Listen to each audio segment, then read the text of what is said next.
Alo versus Farab.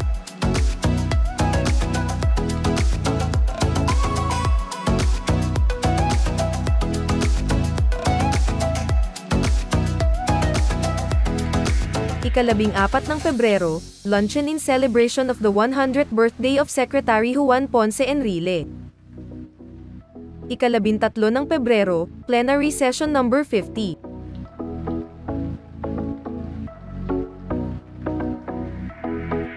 Ika-14 ng Pebrero, Senate session number 51. Ika-15 ng Pebrero, bumisita naman si Senator Robin at Tatay Said sa Public Attorney's Office.